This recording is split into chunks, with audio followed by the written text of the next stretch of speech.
Payment का नया सिलसिला और नया सिस्टम इंट्रोड्यूस करवा दिया गया है। इलेक्ट्रॉनिक सिस्टम होगा जिसके ज़रिए तमाम जो अदायगियाँ हैं वो रास्त आईडी पे जो है वो मुंतकिल कर दी जाएंगी। एफबीआर ने एक बड़ी कार्रवाई की है कि 1.25 अरब रुपए यानी कि 1 अरब और 25 करोड़ रुपए की टैक्स चोरी पकड़ी है।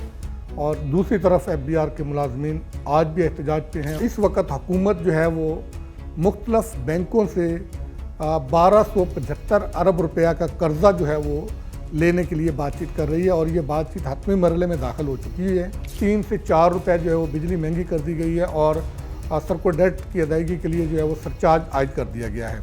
ये लोग जो है वो अपनी अयाशियाँ कर रहे हैं और अब वो जो है वो वहाँ पे मुंतकिल किए जा रहे हैं। अस्सलाम वालेकुम नाज़रीन, मैं हूँ इरशाद अंसारी और आप देख रहे हैं एक्सप्रेस न्यूज़। नाज़रीन, आज हम बात करेंगे कि सेनेट की कायमा कमेटी बराए ख़जाना का इजलास हुआ।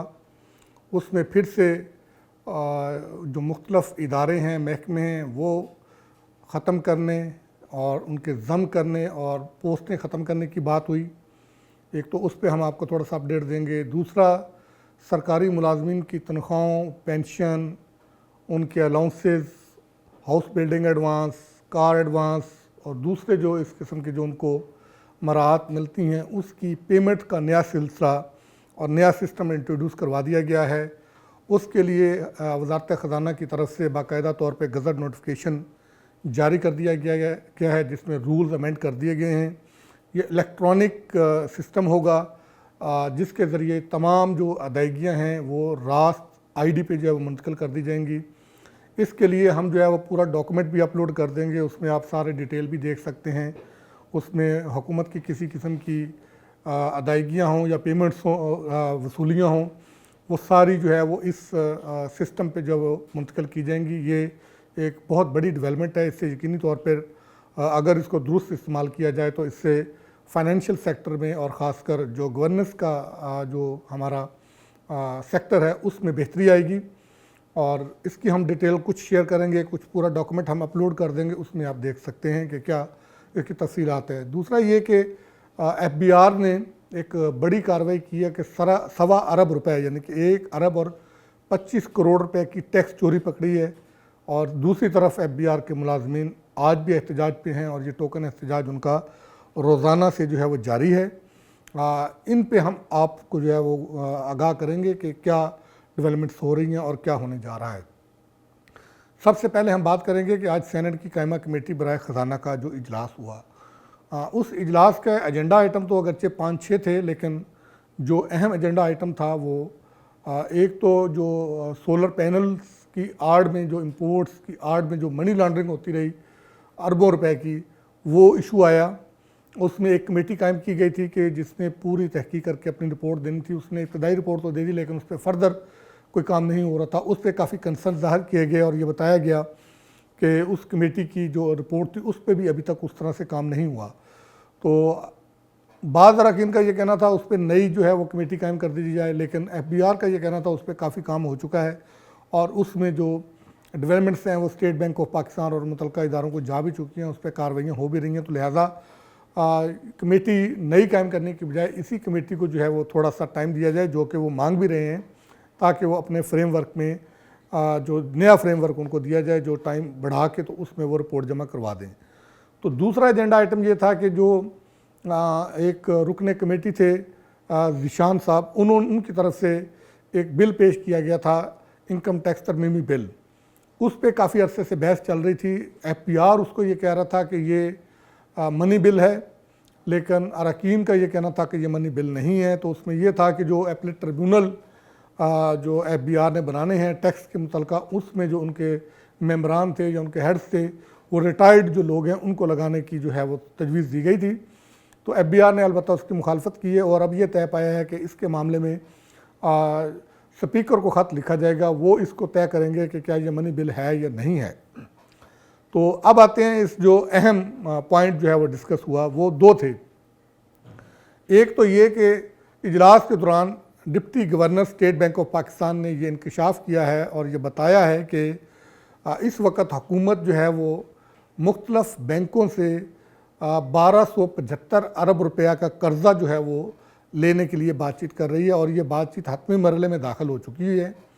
ये जो कर्ज़ा है, एक तो ये जो हमारे ऊपर गर्दिशी कर्ज़ा चढ़ा हुआ है उसकी पेमेंट्स यानी उस कर्ज़े को कम करने के लिए ये तो एक रकम ये इस्तेमाल होगी, और दूसरा ये कि जो पहले जो यही गर्दिशी कर्ज़ा कम करने के लिए जो फाइनेंसिंग ली गई थी उसको पे ऑफ करके रीफाइनेंसिंग के लिए जो है वो इसको यूटिलाइज़ किया जाएगा।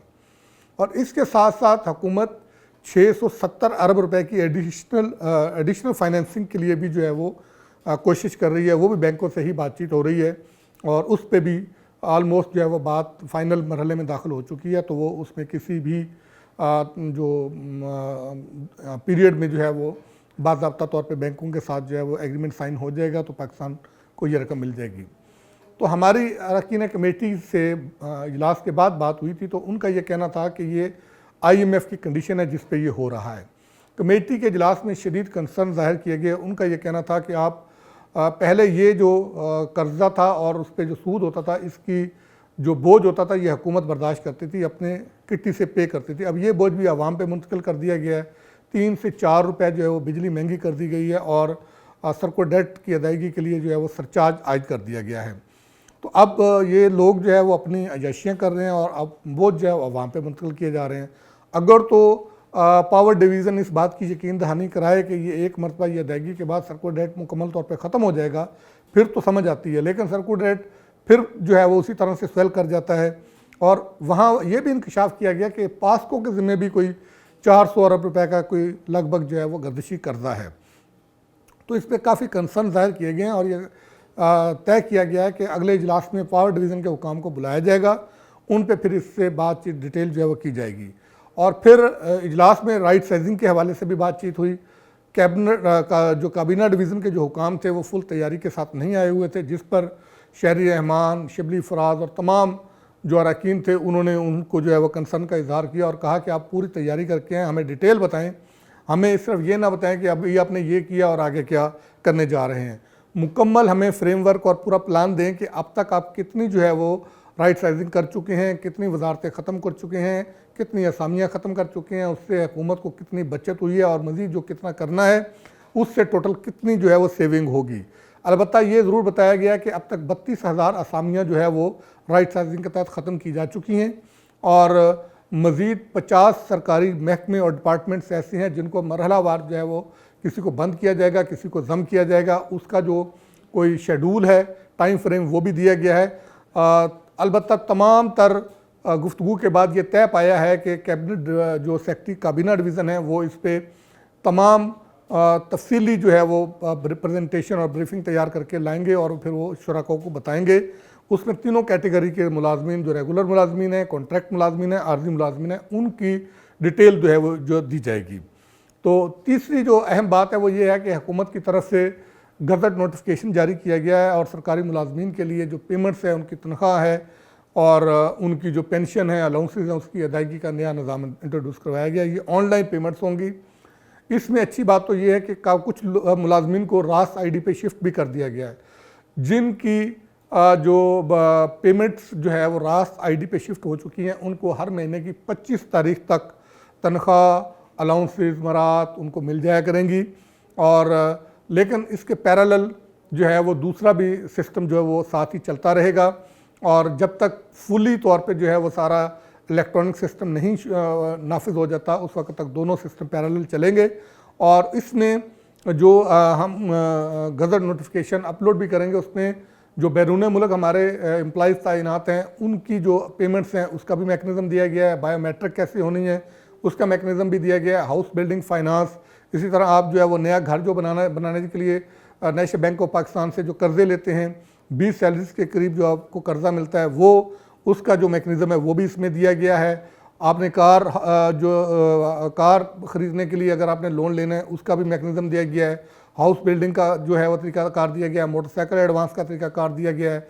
इसी तरह तमाम जो पेमेंट्स हैं वो दिया गया। और इसी तरह फिर ये भी कहा गया कि जो वफाक और सूबों के दरमियान जो यानी कि वफाकी और सूबाई हुकूमतों के दरमियान जो पेमेंट्स और इसी तरह जो रसीट्स का मामला होना है उस पर भी जो है वो मैकेनिज़्म सारा जो है डिटेल दिया गया है। और इसकी कुछ तफसीलात तो हमने आपको बता दी हैं कि जो दूसरे जो जिनकी ID पे उस पर शिफ्ट नहीं हुआ तो उनको 1 तारीख को ही तनख्वाह मिला करेगी और जो ईद या इस तरह के त्यौहार जो आते हैं उनके लिए जो है वो कम से कम त्यौहार से 5 दिन पहले उनको एडवांस तनख्वाह मिला करेगी और पेंशनर्स को पेंशन मिला करेगी।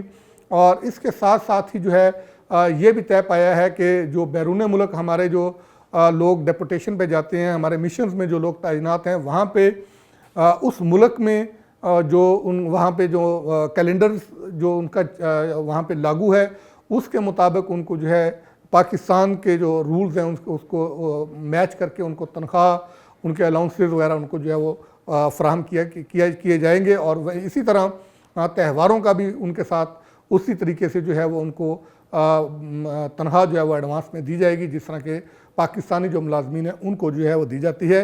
ये डिटेल डॉक्यूमेंट है, इसकी हम आपको जो है वो एक अलग से वीलॉग करके इसकी सारी डिटेल हम आपको बताएंगे।